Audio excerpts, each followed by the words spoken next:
energia cinética, falta falar em energia potencial. Falando de energia potencial, acabou toda o que a gente precisava e aí só fazer isso.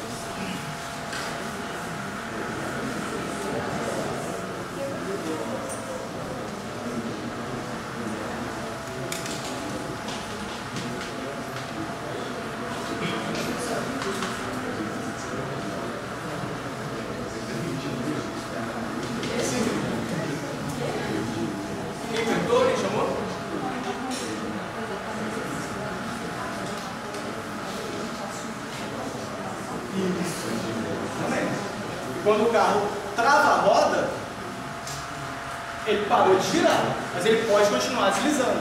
Então tem só o movimento do centro de massa. Não tem mais movimento de rotação das rodas.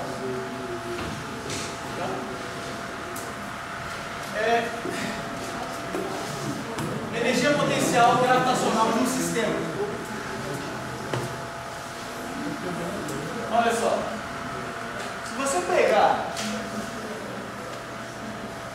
Vou usar o sistema de 4 partículas ali de propósito. Tá? Os caras estão presos. Tá? Massa M. Eu posso escrever, esse aqui é o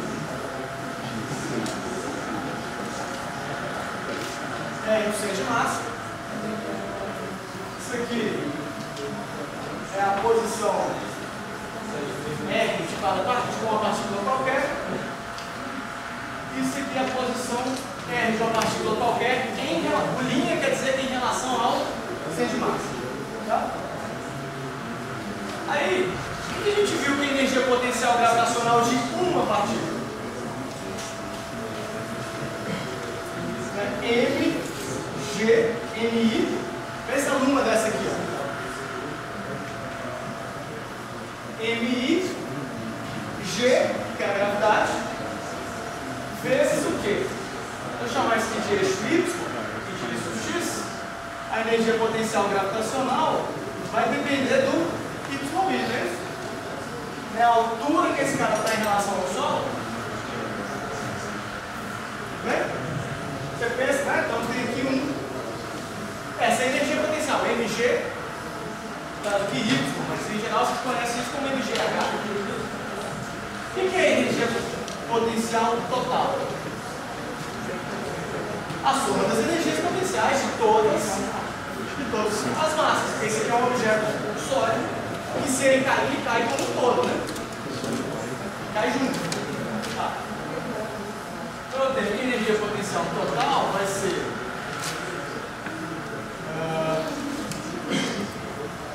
deixa eu jogar isso aqui.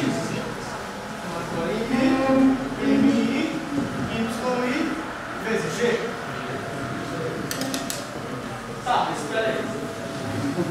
G não é constante? Nessa relação da gravidade? Ele é constante, ele sai da soma. Posso tirar ele da soma? É só uma torre GMI, YI. Isso é a massa vezes a posição do centro de massa. O que é a posição Y do centro de massa? 1 sobre M, somatório em I, e MI, YI, né? Então se eu jogar o M para cá, ó, somatório em I de MI, YI é a massa vezes a posição do centro de massa. Então, a energia potencial gravitacional total é simplesmente a massa e o centro de massa. Assim.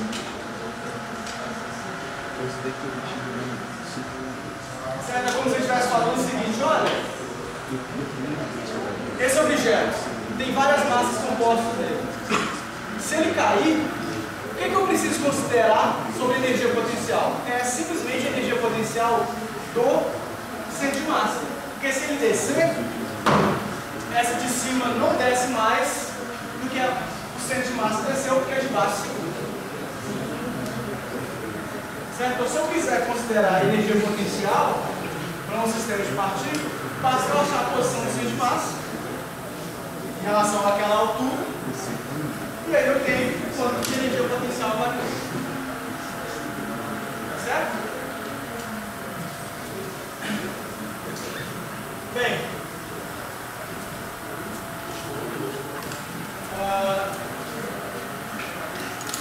Ok.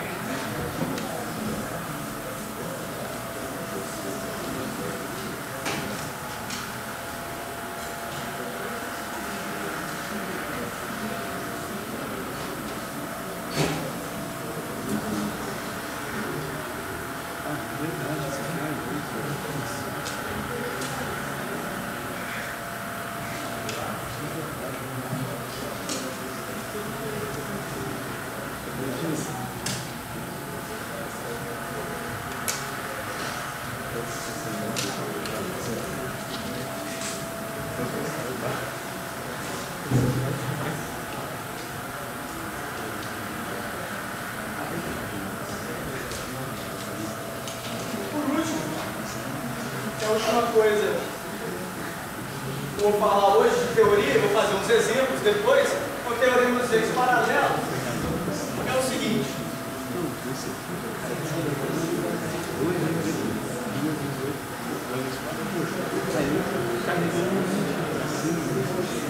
Não tem isso.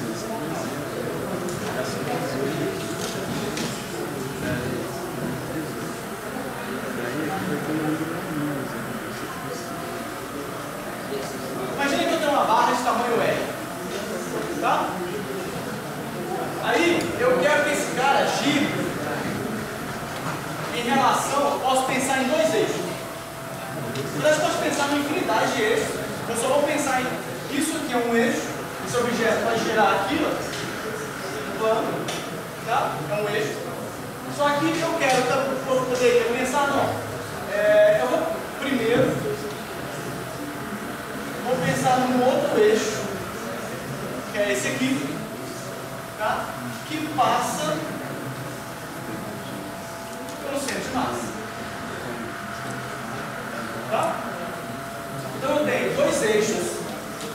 Eu posso pensar no momento de inércia em relação a esse eixo, esse cara girar aqui, ou eu posso pensar no momento de inércia em relação a esse eixo.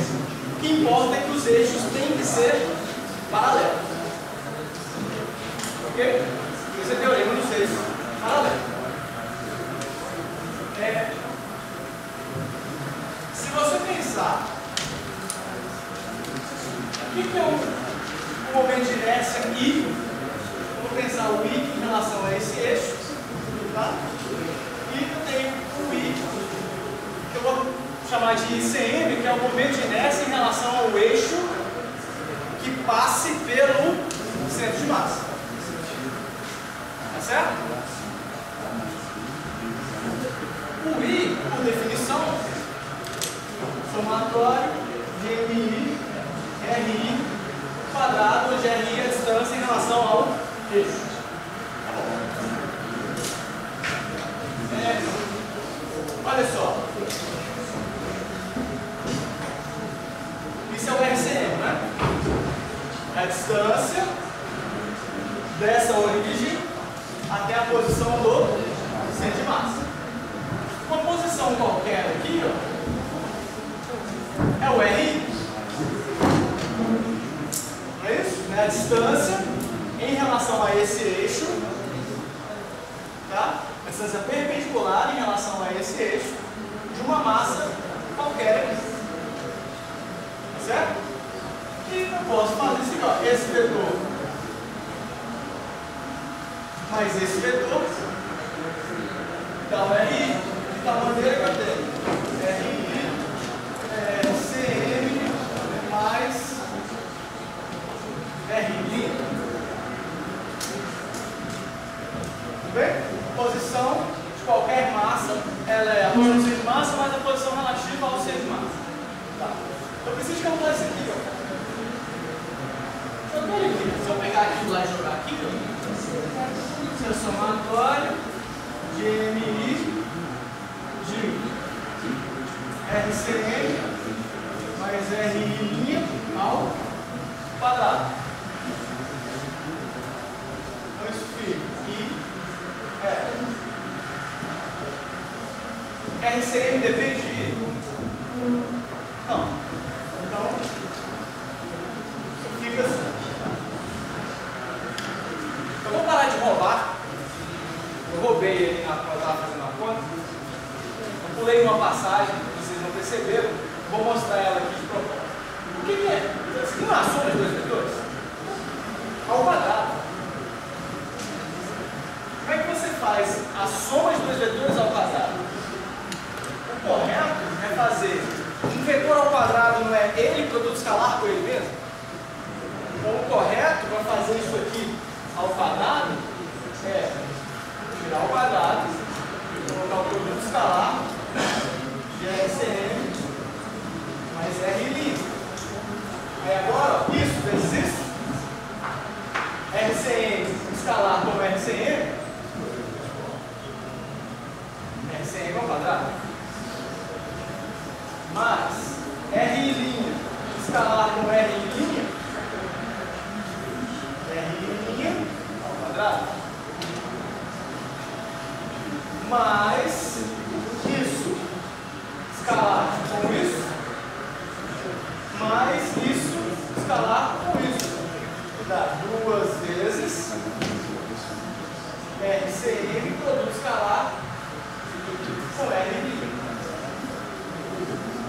Bem? Eu devia ter feito isso aqui, ó.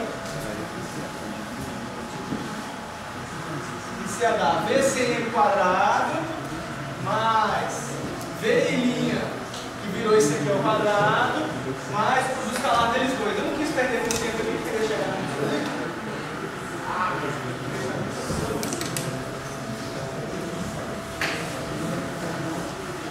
Agora, vamos lá. Acompanhe aqui.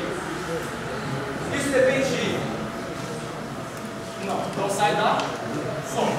Somatória de GMI da massa total. É o quê? I é M RCM quadrado mais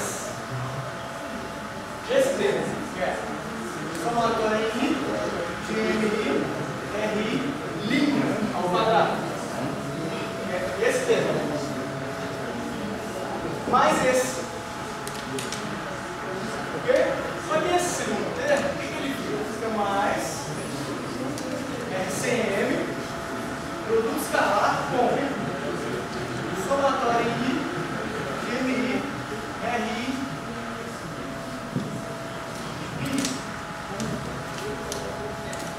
bem? Que é a soma do produto massa vezes posição da partícula em relação ao centro de massa. Essa aqui não pode não ficar muito clara, mas nessa figura aqui, ó, se você soma a posição de cada partícula em relação ao centro de massa, dá zero. Por quê? Ó, pensa nesse vetor. Esse vetor mais esse vetor deu quanto? Zero. Esse vetor mais esse vetor deu zero. Você sempre tem, porque o centro de massa está no centro, ele é um centro de média ponderada. Então quando você soma a massa de um lado, massa do outro, a massa do outro, a massa do outro, em relação ao centro de massa, essa soma aqui, ó, dá zero. E aí você acaba com uma coisa que é o que a gente chama de teorema dos eixos paralelos. Olha. O momento de inércia é M RCM ao quadrado, que é o momento de inércia, mais o I do centro de massa. Porque isso aqui, ó, essa somatória é o momento de inércia em relação ao centro de massa, mais o momento de inércia do centro de massa em relação ao seu eixo. Então você tem dois eixos paralelos. Eu sei achar o centro de massa, o momento de inércia do centro de massa? Sei. Então agora basta eu somar isso aqui se eu quiser tirar do eixo. Aí vocês vão falar assim, me mostra que isso é verdade. Mostra. A gente tinha dois exemplos. Foi isso aqui que eu fiz, um exemplo? M,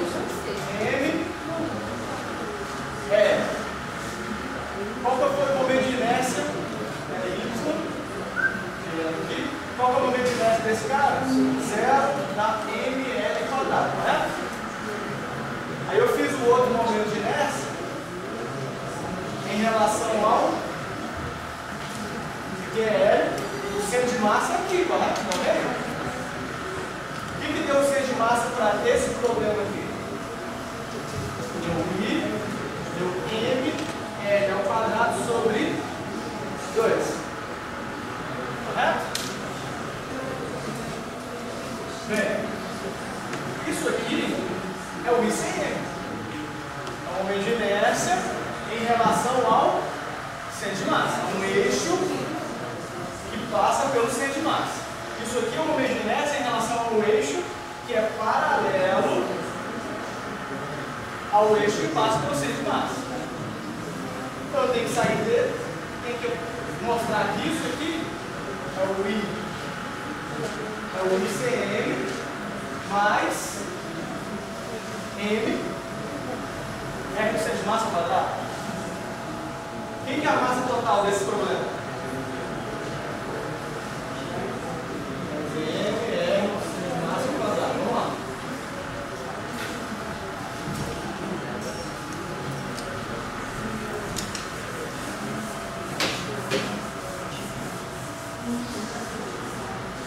Vamos lá. Quem que é o ICM? M L ao quadrado sobre 2. Mais, quem que é a massa total? Por exemplo. Quem que é a posição do centro de massa? Nesse caso, L sobre 2. L sobre 2 ao quadrado. Ficou ML ao quadrado sobre 2 mais ML ao quadrado sobre 2 da ML ao quadrado. Então eu precisava calcular isso entre si? Não, se eu soubesse já o centro de massa, eu já ia usar o teorema dos eixos paralelos para achar isso aí. Aí você fala, mas tá, e daí? Onde que, nesse caso aí, eu sei calcular. Para que serve? Onde é que eu usaria isso? Imagina uma esfera. Uma esfera de raio X. Se você pensar no centro de massa de uma esfera, passa pelo um eixo que passa pelo centro. Ok? Beleza. Aí, ou seja, se eu pegar essa esfera e colocar ela para girar aqui, ó, se fosse uma bola de basquete, eu vou ter um momento de inércia de centro de massa. Ok? Qual que é o momento de inércia de centro de massa de uma esfera? 2/5 de mr ao quadrado. Tá? Agora, se eu quiser essa esfera não girando mais em torno do centro dela, eu quero uma esfera girando em torno, não mais desse centro. Tem aqui o centro de massa, mas eu quero a esfera girando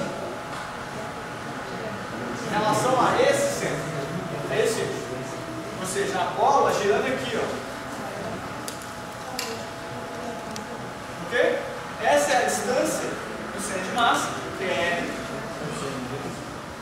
Essa é a massa total da bola. Então, o I associado a esse eixo, que é paralelo a esse aqui, é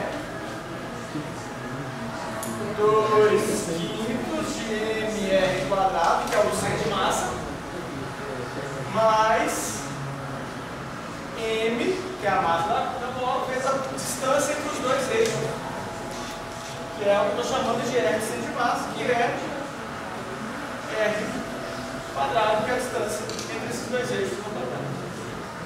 Então, o I, nesse caso, vai ser 2/5 mais 1. 7/5. Então agora você tem um momento de inércia, uma esfera girando em torno desse eixo que passa por aqui, não mais do eixo que passa pelo centro dela.